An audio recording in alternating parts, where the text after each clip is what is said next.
Au nom du Père et du Fils et du Saint-Esprit. Amen. Loué soit Jésus-Christ. Nous avions tous étudié à l'école que la communication était le fait de communiquer, d'établir une relation entre des personnes, avec quelqu'un. Et en effet, chers frères et sœurs dans le Christ, on comprenait que dans une communication, il doit y avoir un émetteur et un récepteur. Et ce qui doit lier l'émetteur du récepteur, c'est le message. De ce fait, l'émetteur envoie le message et le message est renvoyé à l'émetteur. Et donc, ça veut dire l'émetteur devient récepteur et le récepteur devient émetteur. Chers frères et sœurs dans le Christ, il faudrait distinguer plusieurs niveaux de communication. Il y a une communication avec un semblable, mais il y a aussi la communication avec une hiérarchie. Le degré de communication est différent. Le degré de communication entre l'apprenti et l'enseignant est différent d'un degré de communication entre collègues travaillant de même niveau, travaillant dans la même compagnie ou du moins sur un même projet. Ayant donc fait cette distinction-là, on pourrait comprendre justement la relation dans la communication avec Dieu. En effet, chers frères et sœurs dans le Christ, aujourd'hui, on comprend la prière.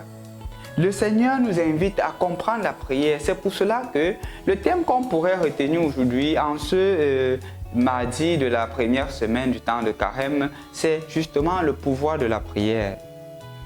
Chers frères et sœurs dans le Christ, où est-ce que le Seigneur se révèle?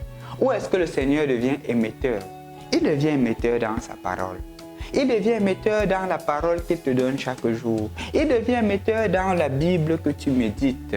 Et quand tu la médites, le Seigneur te parle. Comme nous l'avions dit dans la prière, quand tu médites la parole de Dieu, le Seigneur est en train de te parler. Et plus il te parle, plus il y a une rétroaction. Il y a un feedback qui remonte vers le Seigneur.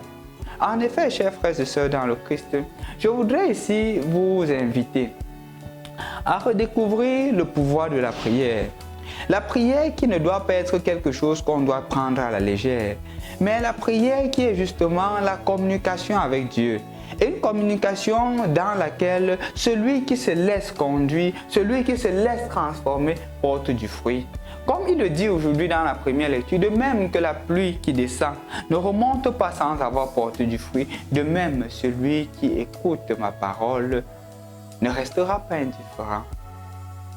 Il y a un saint qui disait une fois, « Montre-moi le plus grand pécheur qui décide de faire 15 minutes de méditation de la parole de Dieu chaque jour, je ferai de lui un grand saint. » Pourquoi?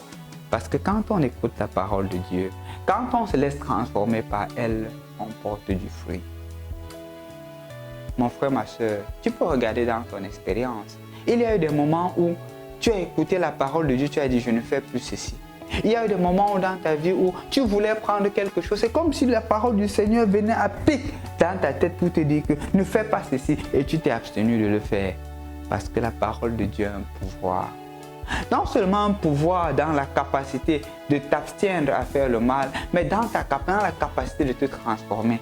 J'avais une de mes filles qui me disait une fois, après longtemps que nous soyons ensemble, elle me dit, mon père, vraiment, tu sais, la parole de Dieu m'a transformé. J'ai dit comment?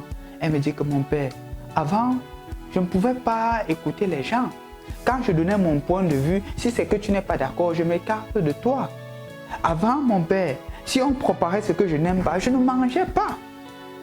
Mais justement, quand j'ai écouté la parole de Dieu, dans le sens de l'humilité, dans le sens du respect du pauvre, j'ai commencé à comprendre que quand je n'écoute pas les gens, je me fais le centre au lieu de découvrir Dieu en l'autre. Quand je refuse de manger, j'insulte le pauvre. Parce que justement, toute la parole de Dieu est en faveur du plus pauvre. C'est ça, la parole de Dieu. La parole de Dieu te transforme. La parole de Dieu nous transforme, mon frère, ma soeur. Donc, laissons-nous transformer par cette parole-là. Et quand nous prions, la prière n'est pas une attitude où j'appellerais de récitation. Ça veut dire, Seigneur, donne-moi, Seigneur, donne-moi, Seigneur, donne-moi, Seigneur, donne-moi, Seigneur, donne-moi. Et on n'écoute pas le Seigneur. Malheureusement, c'est le piège dans lequel nous tombons. Beaucoup d'entre nous, on croit que la communication et la parole, la prière, c'est le fait de toujours s'adresser et de ne jamais écouter. Dieu te demande de l'écouter. Si tu l'écoutes, tu auras de bons résultats. Si tu l'écoutes, il y a communication. C'est ça la prière. Dans la communication, si un parti n'écoute pas, il n'y a plus de communication. Parce que comme je l'ai dit, il y a le message qui est envoyé, il y a le feedback qui est reçu.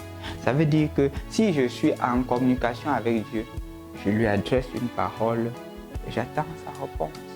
Et je ne lui adresse pas une parole avec mes jugements biaisés. Je lui adresse parce que je lui fais confiance. Lui faisant confiance, je sais que ce qui reviendra en retour serait bien pour moi. Parce que parfois, malheureusement, chers frères et sœurs dans le Christ, nous avons la tendance à parler avec Dieu comme si nous parlions avec un esclave.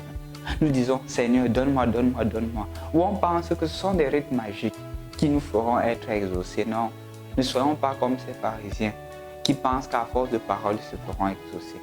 Communiquons avec Dieu. Entrons en communication avec Dieu. Et si on entre en communication avec Dieu, avec lui, on fera des prouesses. Donc aujourd'hui, chers frères et sœurs dans le Christ, je t'invite sincèrement à méditer la parole de Dieu, la méditer sincèrement. Et non plus dans le sens de la comprendre comme tu voudrais, mais de la comprendre comme le Seigneur se révèle à toi.